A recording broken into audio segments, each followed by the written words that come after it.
Hello everyone, हाय, मैं मन्नू कुमार। आज आप लोग के साथ सॉलिड स्टेट का वीडियो लेक्चर 10, कल हमने वीडियो लेक्चर 9 अपलोड किया था, आज 10 होगा। उम्मीद है आप लोग लॉकडाउन के नियम का पालन करते होंगे और स्वस्थ होंगे। घर पे पढ़ाई भी चल रही होगी, अच्छी पढ़ाई रेगुलर करना है।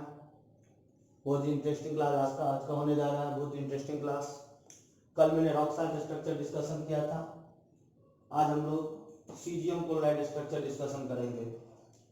मैंने structure of some ionic crystal शुरू किया था या आयनिक कंपाउंड का, उसमें कल मैंने पढ़ाया था ए में NaCl structure means rock salt structure. आज हम बी देख रहे हैं, caesium chloride structure. Caesium chloride बोले हैं CaCl को, caesium chloride structure that means CaCl structure. It has cubic tap structure. CaCl का स्ट्रक्चर कैसा है तो क्यूबिक टैप, मतलब एक क्यूब के जैसा। देखिए ये क्यूब है, एक क्यूब के जैसा स्ट्रक्चर है CaCl। ये CaCl टूट जाएगा CS प्लस और Cl माइनस में। CaCl टूट जाएगा CS प्लस और Cl माइनस में। CS plus is called cation, Cl minus is called anion. Caesium chloride टूट गया CS प्लस कैटायन में और Cl माइनस एनायन में। और सीजियम क्लोराइड का स्ट्रक्चर है cubic tap. Cubic tap structure है तो इसका पोजीशन यानी CS प्लस और Cl माइनस का पोजीशन उस क्यूब में कहां होगा, उस क्यूब में CS प्लस कैटायन और Cl माइनस एनायन का पोजीशन कहां होगा। तो लिखा हूं position of cation means CS plus in CaCl structure. तो बोला हूं cation is present at body centre of cube. Cation is present at body centre of cube, मतलब कैटायन जो प्रेजेंट होगा वो क्यूब के बॉडी सेंटर पे। Position of anion means Cl minus in CaCl structure. Anion का position CaCl structure में, तो बोला हूं anions are present at each corner of cube. Anion जो है वो क्यूब के प्रत्येक कॉर्नर पे होगा। एनायन क्यूब के प्रत्येक कॉर्नर पे होगा और कैटायन कहां पे होगा, बॉडी सेंटर पे। तो देखिए अभी मैं कॉर्नर दिखा रहा हूं, ये रहा कॉर्नर। अभी जहां मैं काला मार्कर से डॉट दे रहा हूं, ब्लैक स्पॉट जो देख रहा हूं वो सारा क्या है, एनायन। यहां समझा देता हूं, ये डॉट जो है ये एनायन है। एनायन कहने का मतलब Cl माइनस। तो एनायन कहां कहां है, प्रत्येक कॉर्नर पे, क्यूब के प्रत्येक कॉर्नर पे। और भैया कैटायन कहां पे है, तो cation is present at body centre of cube.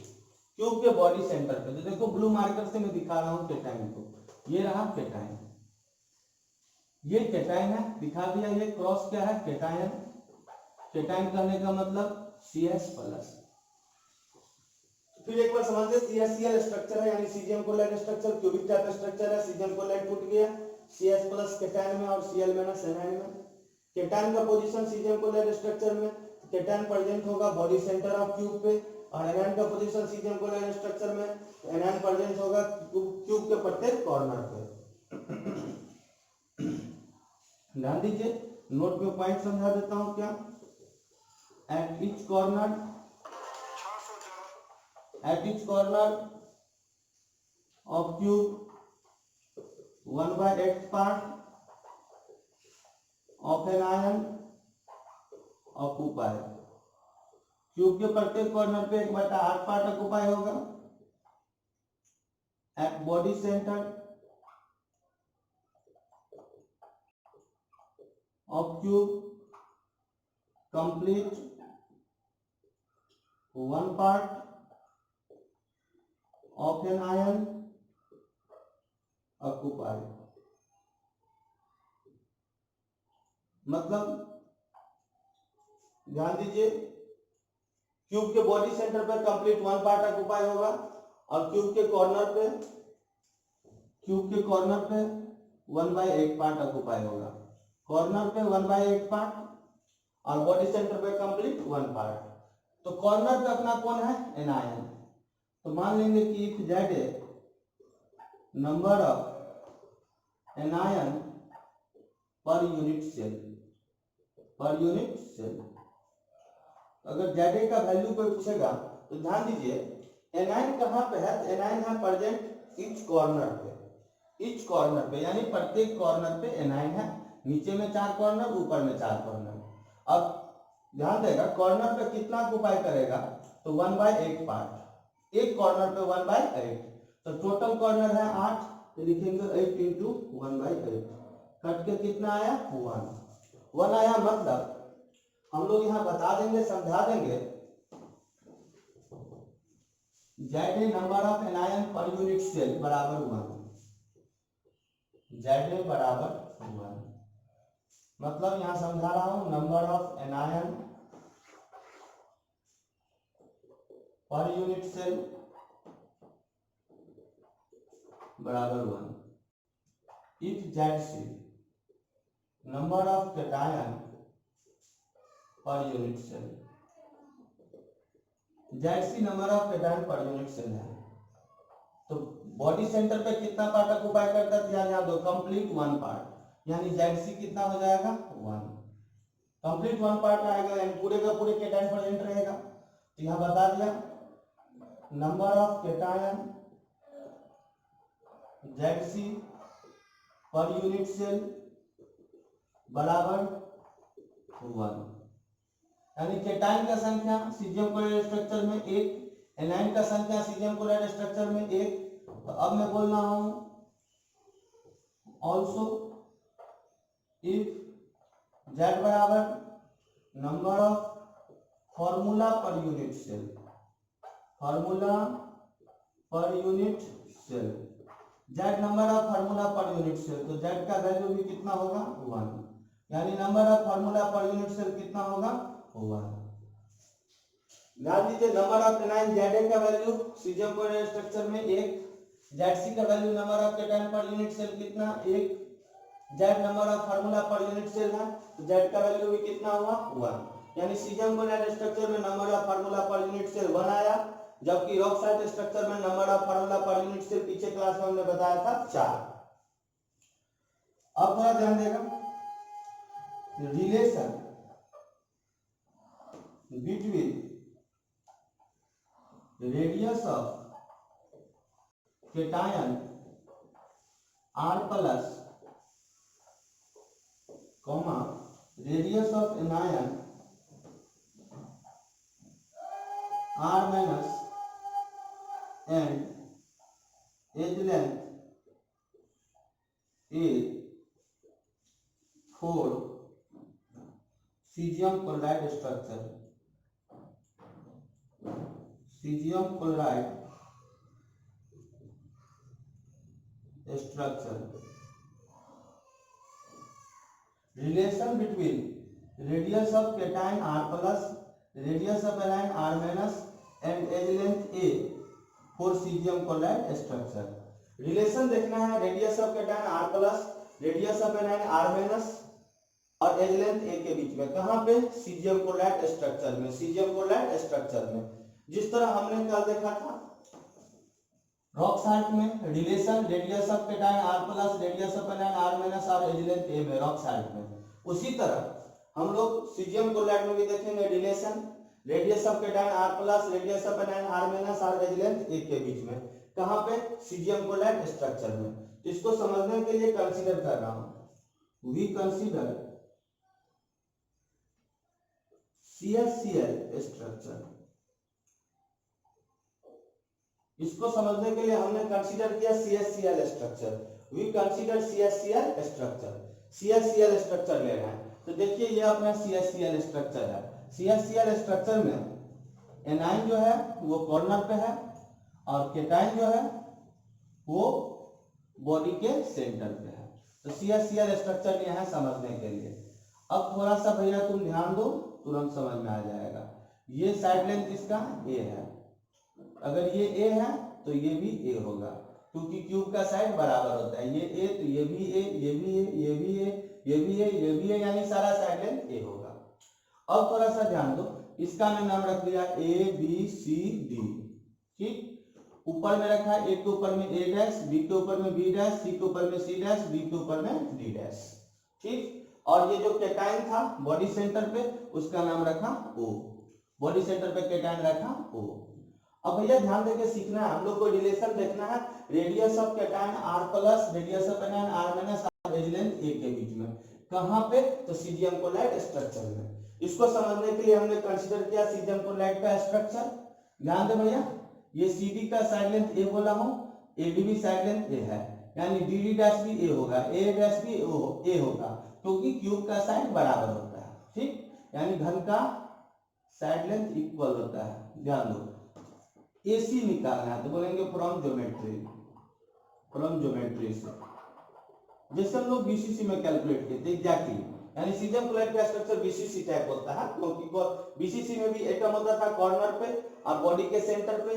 Caesium chloride में एटम के जगह पर आयन आ गया है, आयन का पोजीशन है क्यूब के कॉर्नर पे और बॉडी के सेंटर पे, यानी BCC टाइप स्ट्रक्चर है सीजियम क्लोराइड का। तो ज्योमेट्री से यहाँ बता रहा हूँ AC निकालना है। तो देखिए गौर से, AC आपको एग्जैक्टली दिखेगा हाइपोटेनियस, 3D फिगर है, थोड़ा इमेजिन करेगा तो आ जाएगा समझ में कि AC है हाइपोटेनियस, CD है बेस और AD है परपेंडिकुलर।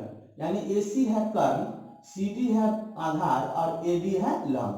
तो AC बराबर बोलेंगे अंडर रूट, ध्यान दीजिए, AD का स्क्वायर जोड़ CD का स्क्वायर, यानी AC बराबर बोलेंगे अंडर रूट AD के जगह पर A स्क्वायर, AD के जगह पर A स्क्वायर और CD के जगह पर भी A स्क्वायर, यानी AC बराबर बोलेंगे √2A। ये AC आया भैया। ये AC क्या है? Face diagonal. लेकिन आप बताए थे कि अगर नीचे से नीचे मिला दो तो ये हो गया फेस डायगोनल।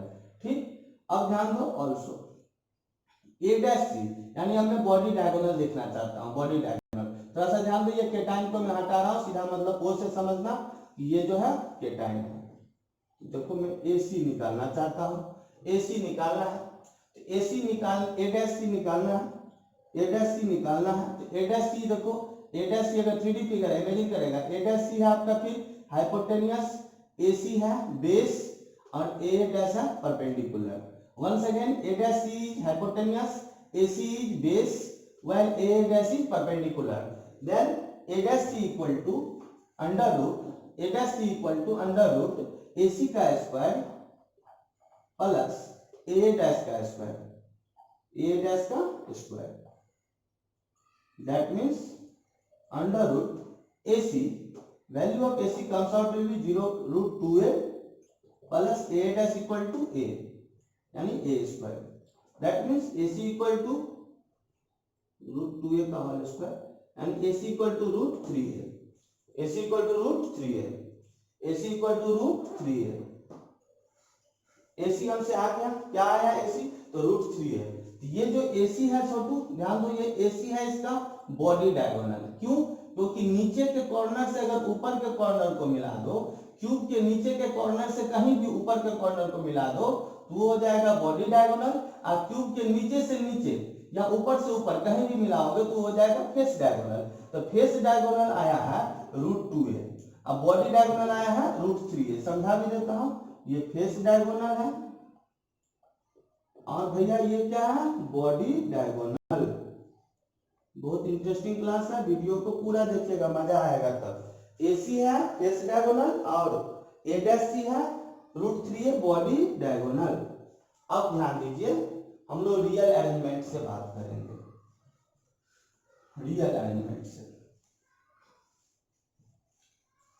अगर भैया रियल अरेंजमेंट से बात करोगे, ध्यान देगा, नाउ फ्रॉम रियल अरेंजमेंट,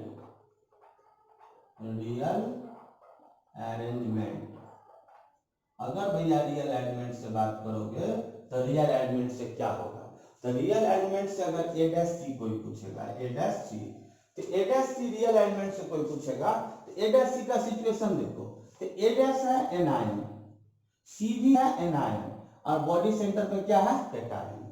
फिर से समझ लो, फिर से सुन लो, रियल अरेंजमेंट से देखना चाहते हैं A' क्या है तो A' का एक्चुअल सिचुएशन देखेंगे। तो छोटू ध्यान दो, A' का एक्चुअल सिचुएशन कुछ इस तरह है कि A' कॉर्नर पे एनायन है और C भी कॉर्नर पे एनायन है और बीच बॉडी सेंटर पे O जो है वो कैटायन है। मींस कुछ इस तरह का दिखेगा भैया, इस तरह का। देखो ये A', ये O और ये C। लेकिन बता सकते हैं कि लगभग यहाँ पर कैटायन और एनायन का साइज बराबर है, क्योंकि सीजियम का साइज जो है वो ऑलमोस्ट बराबर चलेगा क्लोरीन के। सीजियम क्लोराइड में लगभग यहाँ पर बराबर है, ये कैटायन है और ये एनायन है, ये एनायन है और ये कैटायन है।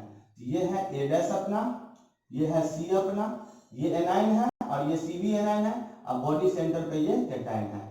अगर यहाँ से यहाँ तक के डिस्टेंस को देखें कि ये एनायन के सेंटर से आउटर सरफेस पे आएंगे तो ये डिस्टेंस हो जाएगा r माइनस। फिर ध्यान दो, अब आ गए हैं बॉडी सेंटर कैटायन के आउटर सरफेस से, तो यहाँ से यहाँ तक अगर डिस्टेंस आएंगे तो ये हो जाएगा r प्लस कैटायन का। फिर छोटू अगर ये कैटायन के बॉडी सेंटर से आउटर सरफेस पे कैटायन का आ जाएंगे तो फिर ये भी हो जाएगा r प्लस, और फिर यहाँ पे आउटर सरफेस पे आ चुका हूँ कैटायन का आउटर सरफेस से, और लास्ट जो है अंतिम वाला कॉर्नर पे एनायन, इसके सेंटर पॉइंट पे आ गए तो ये हो गया r माइनस। यही हुआ ए डैश से सी का एक्चुअल रियल अरेंजमेंट। ध्यान दीजिए ए डैश से सी का, क्योंकि ये एनायन है ए डैश और ये सी भी एनायन है, बीच बॉडी सेंटर पे कैटायन है। तो ध्यान दीजिए ये एनायन के ए डैश के बॉडी सेंटर से आउटर सरफेस पे आए, ये डिस्टेंस हुआ r माइनस, एनायन है इसीलिए r माइनस बोले। अब आ गए बॉडी सेंटर कैटायन के आउटर सरफेस पे, तो कैटायन के आउटर सरफेस से जब कैटायन के सेंटर पे गए ये डिस्टेंस हो गया r प्लस। फिर कैटायन के बॉडी सेंटर से कैटायन के आउटर सरफेस पे आए तो ये भी डिस्टेंस हो गया r प्लस। अब मैं लास्ट में जो कॉर्नर पे है सी एनायन, इसके में आउटर सरफेस से सेंटर पे आया तो ये क्या हो गया r माइनस। यानी किसी को समझा सकते हैं कि यहां से यहां तक छोटू मान लो कि ये r माइनस है, मान लो, क्योंकि ये एनायन है, एनायन का ये रेडियस हो गया। अब ध्यान दो यहां से यहां तक छोटू हो गया ये r प्लस, और फिर ये भी हो गया r प्लस, और फिर यहां से लेके यहां तक हो गया r माइनस। अब तरह तुम गौर से देखो तो ए डैश सी बराबर बता सकते हो कि r minus plus r plus plus r plus plus r minus, means A dash C बराबर 2r minus plus 2r plus, means A dash C बराबर 2 common r minus plus r plus. ये equation हुआ 2 छोटू और ये equation हुआ 1। ये √3 body diagonal वाला को इक्वेशन 1 बना रहा हूं, 1 इक्वेशन 1। अब ये बॉडी डायगोनल ज्योमेट्री से आया है और ये जो आया है वो रियल एलिमेंट से आया है, तो दोनों एक दूसरे का बराबर हो जाएगा। तो from equation first and equation second, equation first और सेकंड से बोलेंगे क्या, दोनों एक दूसरे का बराबर रहेगा। तो √3a बराबर 2 under bracket r minus plus r plus. Now r minus plus r plus बराबर r minus plus r plus बराबर √3a बटे 2। रिलेशन आ गया, यानी relation radius of anion, radius of cation और एज लेंथ a के बीच में सीजियम क्लोराइड स्ट्रक्चर में r minus plus r plus बराबर √3a बटे 2, r minus plus r plus बराबर √3a बटे 2, r minus plus r plus बराबर √3a बटे 2। कहां पे, तो सीजियम क्लोराइड स्ट्रक्चर में। जबकि यही रॉक साल्ट स्ट्रक्चर में देखे थे कल मैंने, कल के वीडियो को अगर देखना हो तो देख लीजिएगा फिर से और क्लियर हो जाएगा। कल रॉक साल्ट स्ट्रक्चर में बताया था मैंने कि r minus plus r plus बराबर a/2। कल रिलेशन था r minus plus r plus बराबर a/2 रॉक साल्ट में, और सीजियम क्लोराइड में आया r minus plus r plus बराबर √3a बटे 2, √3a बटे 2। अब थोड़ा सा ध्यान दो छोटू, फिर से नियरेस्ट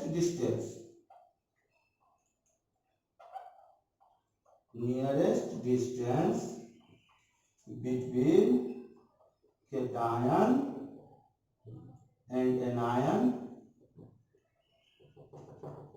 इन CH-Cl स्ट्रक्चर। बहुत ही इंटरेस्टिंग क्लास हो रहा है, आप लोग पूरे वीडियो को देखिए फिर मजा आएगा। जहां दिक्कत हो बता दीजिएगा कमेंट बॉक्स में, नहीं समझे ये रिलेशन सब क्लियर नहीं होगा तो बोल दीजिएगा, इससे पे डायरेक्ट न्यूमेरिकल सब आता है और अच्छा से समझ में आना चाहिए, नहीं तो छोटू गड़बड़ हो जाएगा।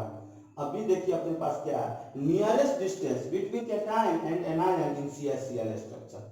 बोलता है CH-Cl स्ट्रक्चर में नियरेस्ट डिस्टेंस क्या होगा कैटायन और एनायन के बीच में।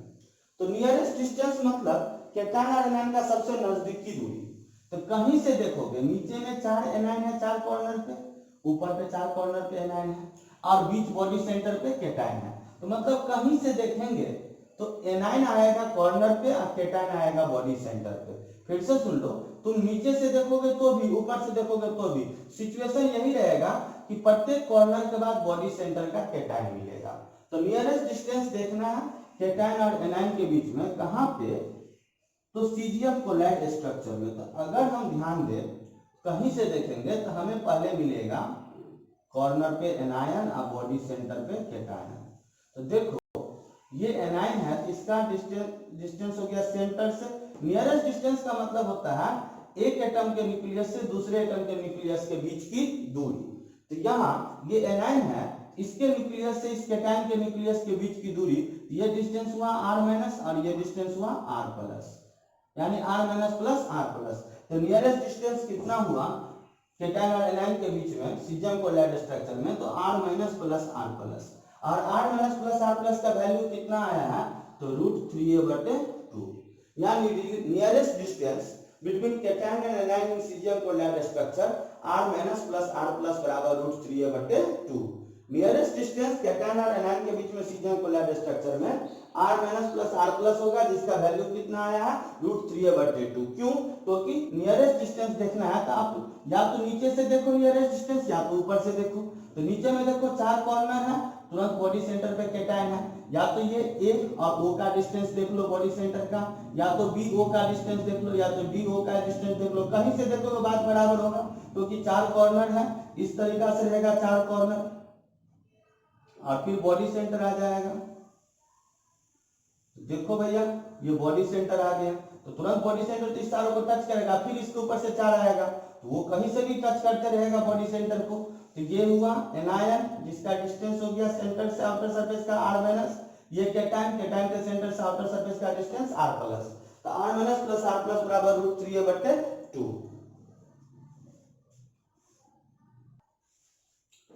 चलिए तो फिर हम लोग देख रहे हैं कैलकुलेशन ऑफ पैकिंग फ्रैक्शन या packing efficiency in CH-Cl structure. Packing fraction या पैकिंग एफिशिएंसी का कैलकुलेशन CH-Cl स्ट्रक्चर में। पैकिंग फ्रैक्शन को डिफाइन किए थे, part of unit cell filled with an atom is called packing fraction. और packing efficiency, packing fraction बराबर small v by capital V, where small v बराबर volume of ion, that means cation and anion in CH-Cl structure. Small v volume of ion in CH-Cl structure, ion cation और anion दोनों लेंगे। Capital V volume of CH-Cl structure, capital V volume है CH-Cl structure का। Small v volume of ion है, ion करने का मतलब cation और एनायन का वॉल्यूम CH-Cl स्ट्रक्चर में, और capital V volume of CH-Cl structure है। अब ध्यान दीजिए, जिस तरह एटम स्फेरिकल है उसी तरह आयन भी स्फेरिकल है। एटम का वॉल्यूम होता है 4/3 πr3, तो आयन का भी वॉल्यूम होगा 4/3 πr3, क्योंकि जैसा एटम होगा वैसा ही आयन होगा। और CH-Cl स्ट्रक्चर एक केटायन और एक एनायन से मिलकर बना है, तो अगर एक एनायन का वॉल्यूम पूछेगा एक एनायन का, तो 1 × 4/3 πr3 माइनस, प्लस एक केटायन का पूछेगा तो 1 × 4/3 πr3 प्लस। तो ये वॉल्यूम है एक एनायन का और ये वॉल्यूम है एक केटायन का, दोनों को जोड़ देंगे वो बराबर हो जाएगा स्मॉल v का। स्मॉल v मतलब वॉल्यूम ऑफ आयन का। फिर से समझ ले, small v volume of ion है, आयन करने का मतलब केटायन और एनायन है। तो CH-Cl स्ट्रक्चर में number of anion per unit cell 1 आया है Za, और number of cation per unit cell वो भी 1 आया है। और अपना एटम जैसा है वैसा ही आयन है, अगर एटम स्फेरिकल है तो आयन भी स्फेरिकल होगा, ऑब्वियस है। अगर एटम का वॉल्यूम 4/3 πr3, तो हम लोग कह सकते हैं आयन का भी वॉल्यूम 4/3 πr3। तो भैया ध्यान दीजिए, अगर एनायन का वॉल्यूम पूछेगा तो एनायन का संख्या CH-Cl में कितना था 1, तो एक एनायन का वॉल्यूम 1 × 4/3 πr3 माइनस, प्लस एक केटायन का वॉल्यूम तो 1 × 4/3 πr3 प्लस। अब capital V volume of CH-Cl structure, तो CH-Cl स्ट्रक्चर क्यूबिकल टाइप था, क्यूबिक टाइप स्ट्रक्चर, और क्यूब का वॉल्यूम हो जाएगा AQ, यानी कैपिटल V बराबर हो गया AQ। अब ध्यान दीजिए, अभी तुरंत हम लोग कैलकुलेट किया है क्या, तो तुरंत हमने कैलकुलेट किया है r minus plus r plus बराबर r minus plus r plus बराबर √3a/2। तो अगर हमसे कोई पूछेगा a बराबर, तो a बराबर बोलेंगे 2 under bracket r minus plus r plus बटे √3, यानी a बराबर हमें AQ चाहिए। AQ में कैपिटल V बराबर 2 under bracket r minus plus r plus बटे √3 पूरे का whole cube, 2 r minus plus r plus बटे √3 पूरे का होल क्यूब, यानी कैपिटल V बराबर हो जाएगा 8, 2 का whole cube 8, r minus plus r plus का होल क्यूब बटे 3√3, √3 का होल क्यूब है यानी 3√3। ये हो गया कैपिटल भी और ये हो गया स्मॉल भी। हमें रेडियस एनएन और केटाइन का अगर बता देगा तो हम लोग एग्जैक्टली पैकिंग फ्रैक्शन कैलकुलेट कर देंगे सीएससीएल का। हम क्वेश्चन जब बताएंगे न्यूमेरिकल आपको सीएससीएल के रिलेटेड, तो वहां पर आपको पैकिंग फ्रैक्शन भी कैलकुलेट करके एग्जैक्टली दिखा देंगे कुछ क्वेश्चन में पैकिंग फ्रैक्शन कितना आ रहा है। और जब पैकिंग फ्रैक्शन निकल जाएगा तो वॉइड भी निकल जाएगा, क्योंकि वॉइड बराबर होता है 1 माइनस पीएफ। एक में से पीएफ को घटा दीजिए, जो भी आएगा वो हो जाएगा वॉइड। किसका? तो सीएससीएल स्ट्रक्चर का।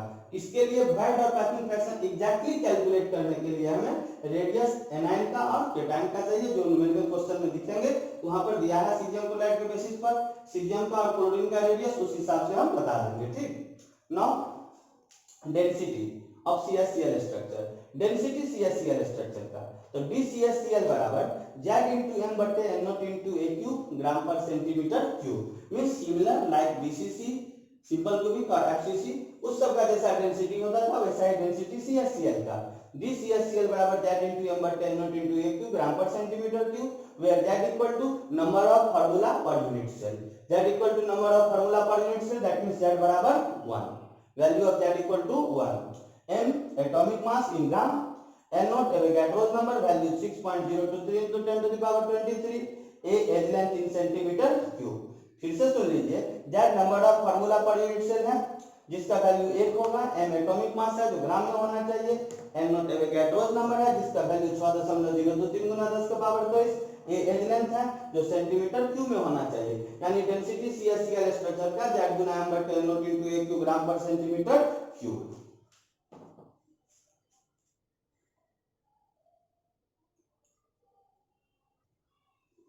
लास्ट हम लोग आ गए coordination number of CSCL structure, coordination number CSCL structure का। तो ध्यान दीजिए, in CSCL structure each cation is surrounded by 8 anion nearest neighbor and each anion is surrounded by 8 cation nearest neighbor. So in CSCl structure each type of ion has coordination number 8, hence CSCl structure is also called 8:8 structure। फिर से सुन लीजिए, इन CSCl structure each cation is surrounded by 8 anion nearest neighbor and each anion is surrounded by 8 cation nearest neighbor। So in CSCl structure each type of ion has coordination number 8, hence CSCl is also called 8:8 structure। देखिए CSCl structure में anion कहाँ पे होता था, तो 4 corner नीचे है और 4 कॉर्नर ऊपर, यानी ये एनाइन था। और केटाइन कहाँ पे था? बॉडी सेंटर पे। ये केटाइन, ये केटाइन 8 एनायन नियरेस्ट नेबर से सराउंडेड है। देखो डायरेक्ट दिख जाएगा, ये केटाइन के नीचे में 4 एनाइन है और ऊपर में 4 एनाइन है, यानी ये 8 एनाइन मिलके इस केटाइन को डायरेक्टली टच कर रहा है। मतलब इस केटाइन को डायरेक्टली 8 एनाइन मिलके टच किया, इस केटाइन CH+ को 8 क्लोराइड के द्वारा टच किया गया। ये सब एनाइन था, मतलब क्लोराइड आयन था, और ये केटाइन था मतलब सीजियम केटाइन था, CH+ था। तो इस CH+ को 4 एनाइन यानी 4 Cl- नीचे और 4 Cl- ऊपर टच किया है डायरेक्ट दिख भी जाएगा तुमको, 4 नीचे से टच कर रहा है, 4 ऊपर से, यानी इस केटाइन CH+ का अभी कोऑर्डिनेशन नंबर दिखा 8। तो कोऑर्डिनेशन नंबर का शर्त है कि एक एटम को जितना टच करेगा उतना ही दूसरे एटम को। तो अगर इस केटाइन को टच किया 8 एनायन, तो इसमें से किसी भी एनायन को चाहे कोई एनायन हो, तो कोई भी एनायन हो मतलब इस एनायन को भी कितना केटाइन टच करेगा? 8 केटाइन। तो क्या आप समझ सकते हैं कि एक कॉर्नर पे 1/8 पार्ट Cl करता है। तो 1/8 पार्ट मतलब क्या? यहाँ पे एक कॉर्नर जो है, इस कॉर्नर पे कितना पार्ट है? 1/8 पार्ट। यानी इस तरह का टोटल आसपास में 8 क्यूब है।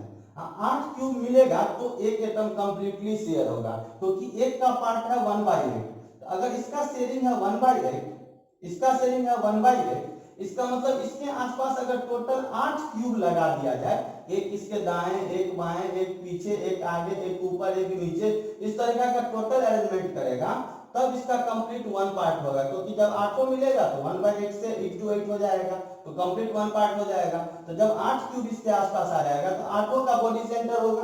तो 8 का बॉडी सेंटर एक केटाइन को टच करेगा, तब बॉडी सेंटर पर कौन है? केटाइन। मतलब ये केटाइन जो है वो 8 एनाइन को टच कर रहा है और इस केटाइन को 8 एनाइन टच कर रहा है। इसीलिए सीजियम क्लोराइड स्ट्रक्चर में प्रत्येक टैप के आयन का कोऑर्डिनेशन नंबर 8 है। फिर से सुन लीजिए, इस केटाइन को 4 एनाइन नीचे 4 एनाइन ऊपर टच किया 8।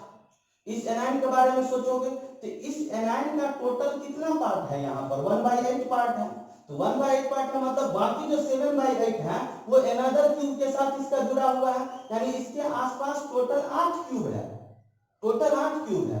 तब टोटल 8 क्यूब हुआ, यानी 8 का बॉडी सेंटर पे कैटायन होगा, 8 का बॉडी सेंटर पे कैटायन होगा, मतलब इस एक एनाइन को टोटल कितना कैटायन टच करेगा, 8 कैटायन। इसीलिए सीजियम क्लोराइड स्ट्रक्चर में प्रत्येक टाइप के आयन का कोऑर्डिनेशन नंबर 8 होता है और सीजियम क्लोराइड को जानते हैं 8:8 स्ट्रक्चर के नाम से। जिस तरह रॉक साल्ट को जानते थे 6:6 स्ट्रक्चर के नाम से, उसी तरह NaCl को जानते हैं, CaCl को जानते हैं हम लोग 8:8 स्ट्रक्चर के नाम से। तो फाइनली हम लोग का सीजियम क्लोराइड का स्ट्रक्चर समाप्त हुआ। दोस्त वीडियो को बिना स्किप किए हुए पूरे देखना तो फिर मजा आएगा। जिस क्लास के आप वीडियो को नहीं देखा पूरा शुरू से लेक्चर सुनिएगा, मजा आएगा, बहुत इंटरेस्टिंग क्लास होता है। हम उम्मीद करते हैं आप पढ़ाई कर रहे होंगे, सीरियसली पढ़ाई कर रहे होंगे। धीरे धीरे हम लोग का एग्जाम की तैयारी भी हो रही है, ईमानदारी से करना है, क्वेश्चन बनाना है, रोज NCERT भी बनाइएगा। जहां कोई प्रॉब्लम होगा मैं डिस्कशन करूंगा पूरे NCERT का भी और कॉम्पिटिटिव क्वेश्चन का भी डिस्कशन करूंगा स्टेप बाय स्टेप, क्योंकि दोनों सीरीज चलता है, प्रॉब्लम का भी और थ्योरी का भी। तो रोज वीडियो को देखिएगा, मजा में पढ़िएगा। कहीं कोई दिक्कत हो कमेंट बॉक्स में डाल दीजिएगा, मैं आपका डिस्कशन कर दूंगा। प्लीज वीडियो को लाइक करें, शेयर करें, सब्सक्राइब करें, बेल आइकन के बटन को दबाना ना भूलें। मैं आप लोगों से रिक्वेस्ट करता हूं वीडियो को लाइक करें, शेयर करें, सब्सक्राइब करें ज्यादा से ज्यादा। ऐसे लोगों के पास जिनके पास कोई साधन नहीं है पढ़ने का, उन लोगों को भी बिना पैसा खर्च किए हुए पढ़ाई का मौका मिले। पढ़ने का हर किसी को अधिकार है, इसलिए आप लोग प्लीज सब्सक्राइब, शेयर और लाइक करने में, बेल आइकन बटन दबाने में पैसा नहीं लगता है। तो आपको दबाने में क्या जाता है भैया, थोड़ा सा दबा दोगे, हम लोग का भी थोड़ा सा काम हो जाएगा, हम लोग को भी सहयोग हो जाएगा। प्लीज आप लोग चैनल को लाइक करें, शेयर करें, सब्सक्राइब करें, मेरी बातों को माने, घर में रहें, लॉकडाउन के नियम का पालन करें, ईमानदारी से पढ़ें। कहीं कोई दिक्कत हो तो कमेंट बॉक्स में पढ़ाई से संबंधित बात आप डाल सकते हैं, आपके मदद करने में हमें काफी खुशी होगी। Thank you everyone, have a nice day, good day, thank you.